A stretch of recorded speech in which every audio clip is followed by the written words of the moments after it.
How you guys doing today? What are we gonna do? Let me show you. I'm gonna re-grease the bottom bracket on a Shimano Hollowtech 2 crankset.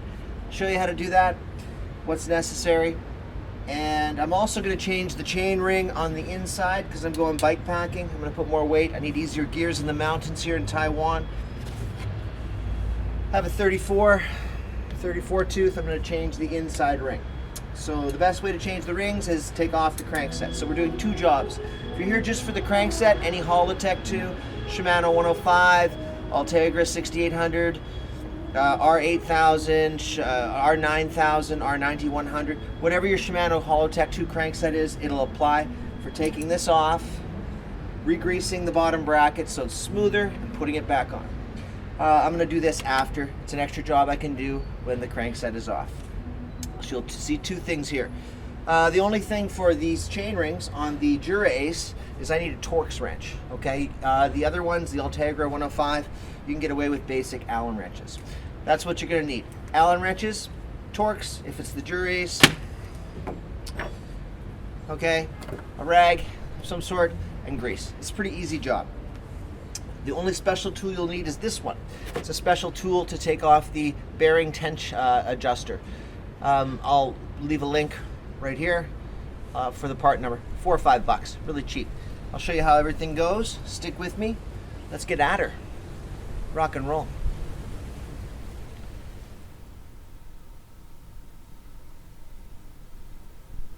All right, here we go. First thing you're going to have to do is drop the chain. Take it off the inside chain ring. Simple as that.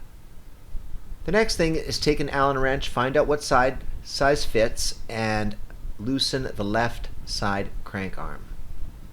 Now when you're loosening, don't loosen one bolt all the way. Go back and forth and loosen them at the same time. A little bit on one side and then a little bit on the other side until they're loose. You don't have to pull them all the way out. This is where you're going to use that tool that I showed you earlier.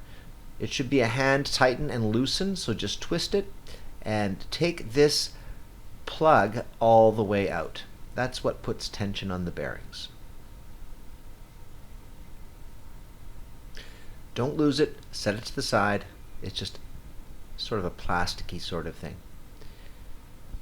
The next thing, find something small, can be a toothpick or just a small, I have a small little wrench thing. You're going to pop this safety clip out. Just flip it up like this. Pop, there you go. That's there to protect you in case the bolts come loose. The crank arm won't come off. You don't even actually need it, but it's there anyway. So yeah, it is what it is.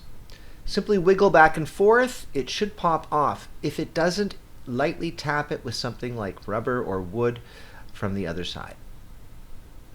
Flip the bike over. Mine's pretty loose. It'll just pop out. But if you haven't had your crankset off in a while, you may have to tap it lightly. I'm using wood, but you can use a rubber hammer and lightly tap. But be careful. You don't want to hit the bearings. Flip the bike over again or go to the other side and simply pull the crankset out. There we go. From this point, you're going to want to do a lot of cleaning. So find that rag I mentioned before that you needed and clean everything the best you can.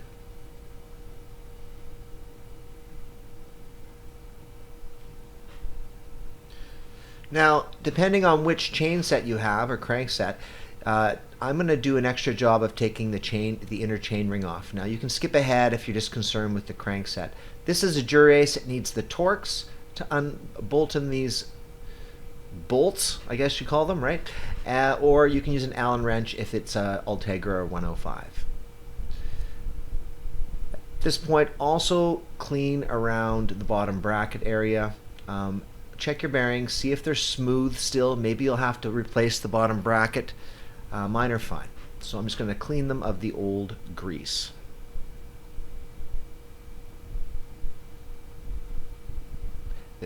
Okay, now this is the extra step I told you about. I'm going to replace the inner chain ring. I'm using the Torx. It's a Dura Ace. Simply counterclockwise unloosen all the bolts. Don't lose these things. I shouldn't be doing it on this thing here, but I am. Pull them off. I'm going to clean everything. Now, the next thing you're going to want to do before you put it back on is put grease on all the contact points where metal touches metal. This will stop any creaks or anything that may come up in the future. It's just a good idea. A light film of grease wherever the chain rings will contact the crank arms will eliminate, or hopefully eliminate, any creaking that may come up in the future.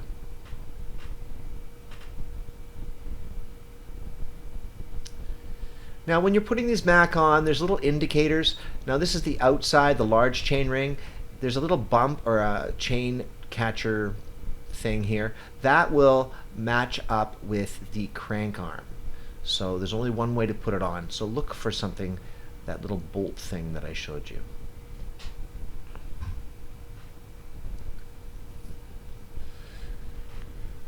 Now that that's on, you're going to want to also put more grease on any contact points that the small or inner chain ring will have as well. Yeah, just like you're seeing in the picture. Just a light film. I'm putting on a little too much, but yeah, I'll wipe it off later.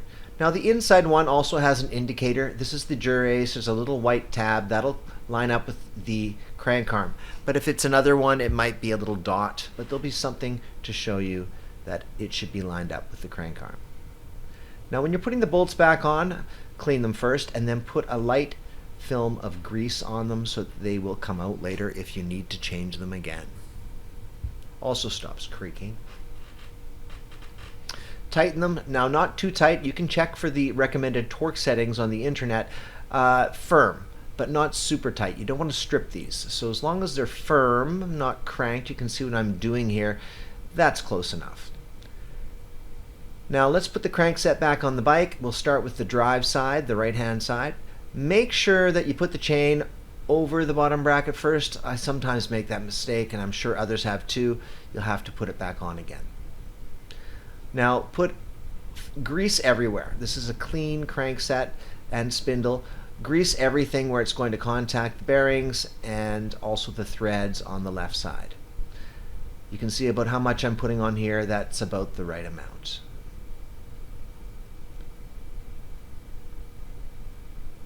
Now this should just push on. Don't force it through. You don't want to damage the bearings. So just wiggle it around as you're putting it on in the next step and push it through gently. I'm also greasing the surface of the bearings as well, just for a little extra safety or whatnot. Smoothness, I guess, is the word I'm looking for. Now push it on and make sure it's on all the way. I'm turning the bike around here and I'm going to put on the left hand crank arm. If you look inside the spindle, there's a little hole where that catch, that little safety pin will grab onto. I'll show you that in a sec here. Up closer, yeah, you see that little hole there. That's where that little pin will flip into.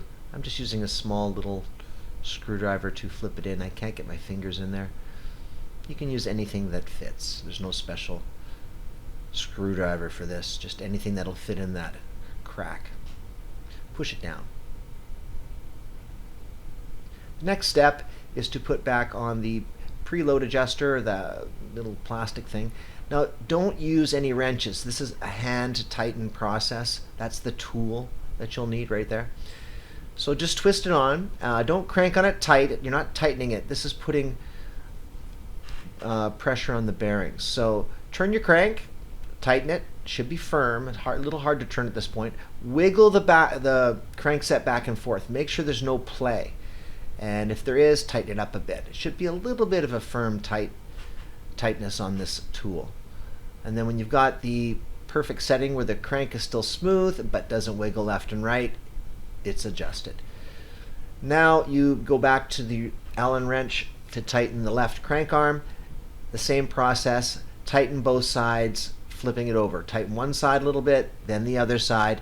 Tighten them at the same time. Don't do one bolt all the way first. Go back and forth. This is similar to the chain rings where it's firm but not super cranked. You don't want to strip the bolts. If you're unsure, never done it before, check the recommended torque settings. I've done this many times. I sort of know how much it's supposed to be. Firm, that's what I like to say. At this point, you just simply put the chain back on and it's a done job. There you go. All right, you guys, take it easy. Any questions, feel free. And yeah, that one deserves a beer. Bye-bye.